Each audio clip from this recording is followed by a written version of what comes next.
And Julie she has some stuff in the book herself. So this way we're talking about all of it. So, but again, like I said, when the time comes, I will meet her and I will see whatever it is everybody's seeing. If I don't see it, I'm going to hang out there until I do, even if I freeze to death. Okay. That'll be me. So.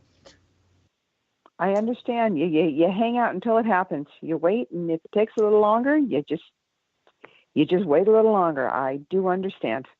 Well, I'm interested. I want to know. You know, I'm in the paranormal field because I enjoy the paranormal. So far, I'm not real sure about Bigfoot. I'm pretty sure that there are aliens, but I'm not sure if I want to see them. You know, I know that there are spirits because I see those all the time. But, you know, I want to know more. But how much more do I want to know? That's all, you know. Not real sure. But maybe seeing will help me believe more that something's out there that wants to meet me and it's not War of the Worlds. I don't know. I don't know if it's going to be positive or negative or what. I just want to know what's out there. Period. I understand that completely. After having that experience of seeing a ship with no doubt in my mind whatsoever, it's special. It's like, wow, it is real. It is real. And I hope to get a chance to see a few more things in the sky. You said you said you do an event with Andrea every year. What is that? Can you share that event? Oh, sure. All right. There's this wonderful paranormal group called Rise Up Paranormal in Rhode Island, headed up by Ken DaCosta. And they've been doing it as a benefit. It's been 6 or 7 years now. It's held in mid-July. And it has been held in Harrisville, Rhode Island, which is not too far from where she lived and had all the experiences in the house. And they do it as a benefit every year. It's $10 or $12 to get in for the day.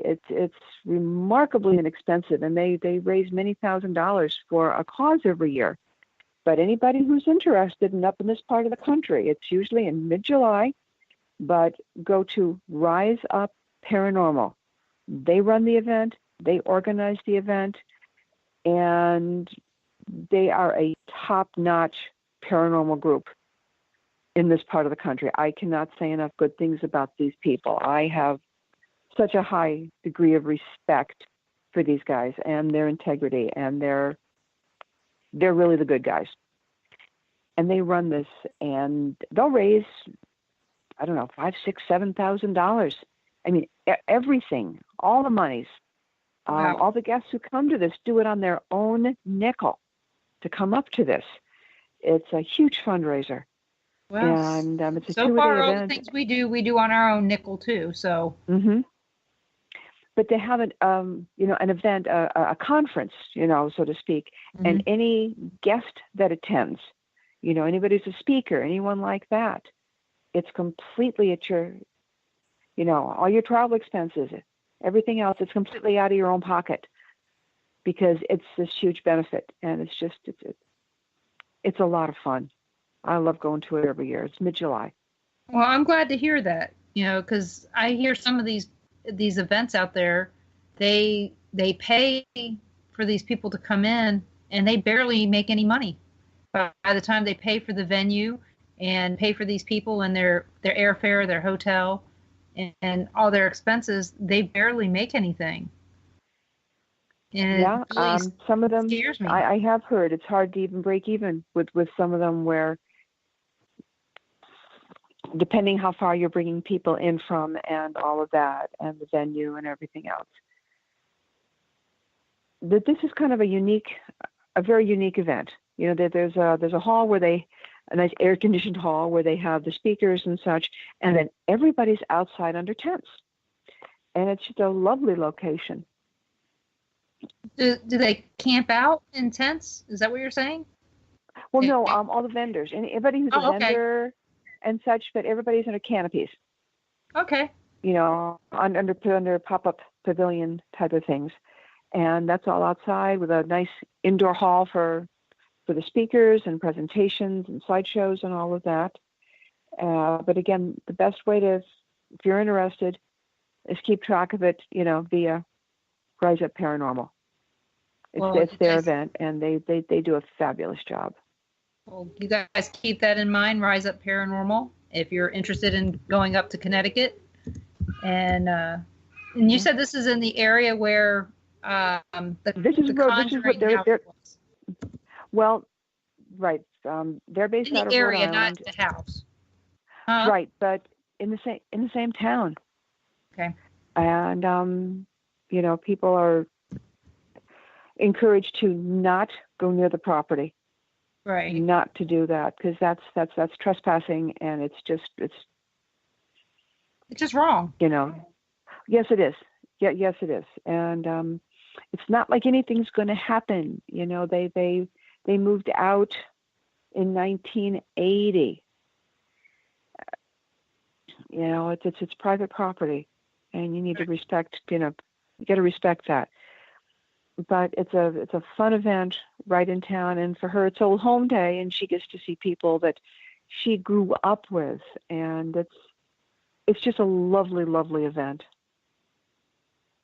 Well, it sounds interesting. It sounds like it's be something fun to do. And July, that part of the country is not like here where it's 112. It gets plenty warm, but no, nothing like what you have to put up with. If it's getting in the upper 80s, it's hot up here. Yeah. Believe me, big difference. Yeah, big difference. Well, thank you for sharing that with everybody. Because there are some people that listen to this that are in that area. I have David. I have Rosalie. She's up in that area. So there's a lot more than that, but those are the ones that right off the top of my head that I know that are in the area. And Dawn, that may want to come up and check it out. So that's always important to keep the people, a lot of times, a lot of the people I have on are in my part of the country. So it's good to know that, we're telling them some things that are further out. So when we were talking off the break or on the break, we were talking about some other things. And you had said that pretty much the places that you've done are all within range of where you live. For the most part, everything's pretty much been, say, within an 8-hour car ride. I haven't gotten out anything much beyond that yet. That's just what I've been able to do at this point in time. And but one of the places I'm going to work on changing that. Oh, well, yeah. Well, one of the places we were talking about that I know that other people are interested in is we were talking about on the break, we were talking about Salem. And one of the things that you had mentioned was that Salem is touristy, especially during October. It's crazy. It is packed. If you do want to go up there, you really want to go off season. But I visited Salem. I've been there, but I've never had any strong draw to it. There's just so many other really good historical places, and I'd rather go to the forts, things with more true history, things where there were battles and such, because that's where I honestly have a better chance of getting a capture with the camera, where there's been battles, where there's been activity, where there's been, conflict. Blood spilt on the ground? I'm sorry, say again? Blood spilt on the ground? Yeah, I guess that's about a good way to kind of put it. But yeah, areas where there has been battle tends to go and have just more activity. I don't know if it just hangs on to it or why it lingers. Sometimes a ghost or a spirit just doesn't want. They just don't want to leave. They just like it somewhere. Some are stuck. I find that to be truly the exception, though, in my experience. They just like being there. So your theory is that the ghosts aren't stuck. They just don't want to go. For the majority, there are some that are stuck for whatever reason. Again, in my experience, the most common one is religious beliefs, where something has happened where they're terrified to cross over because of the concept of heaven and hell, and they're sure from what they've done that they're going south, not north.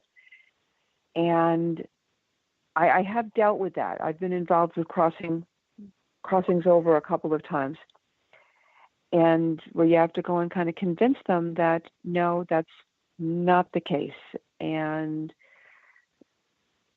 But for the most part, they're not stuck, or they just don't want to go. They really like where they are. Well, that's an interesting.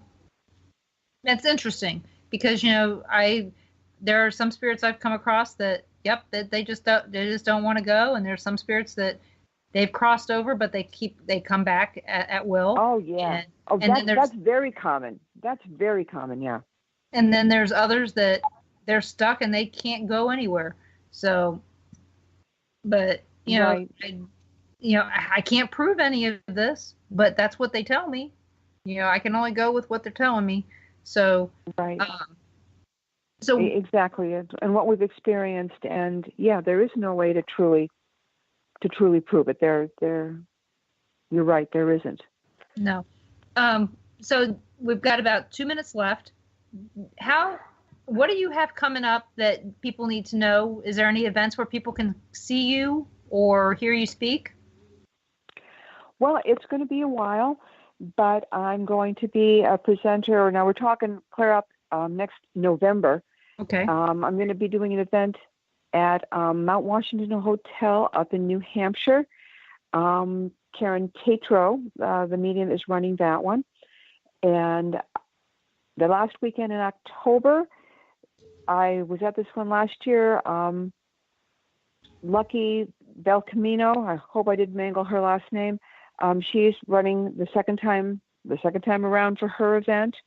And that's going to be, we stayed in this great hotel in Fitzgerald, New Hampshire, Keene. It was held in Keene. And I'm going to be a presenter at both of those later in the fall. I've got a couple things that are in the works sooner before, but they're not nailed down, so I really don't want to go and you don't want to jinx things. Nothing's in writing yet, but those two I am locked in at. Yeah, just share them, and I'll make sure they get shared so that everybody out here listening can catch them if they're in the area, because Mount Washington, I hear, is a great place to go. And I've never been there. I'm so excited about finally getting to go up there. Well, I've never been to New Hampshire, but I've heard about it. So I've heard about Mount Washington. So as far north as I've been is New York City. Okay. So I grew up in Paterson, New Jersey, as well as Baltimore. So. Oh wow! Okay. Yeah, I've been all over the East Coast as far as New York City, and then, but north of there, no, not. So guys, I want to tell everybody thank you. Oh, before we go, the best way to reach you, if people want to reach you, is how? Through my website, ghostlyphotographs.com. Take a look. Lots of cool stuff. You can also contact me through the website. Love talking to people. Okay, that's it for that. So I'd like to thank you so much for being on. Everybody, thank you so much for a lovely year. 2018 has been interesting to say the least. Let's make 2019 great. I will be back on January. I'm trying to get my calendar to pop up. January 7th with Clarissa Vasquez and Chris Carr. We're going to be talking about some really interesting stuff, and there'll be some archives out there for you to listen to. So Merry Christmas. Happy New Year. Don't be surprised if I do a Facebook Live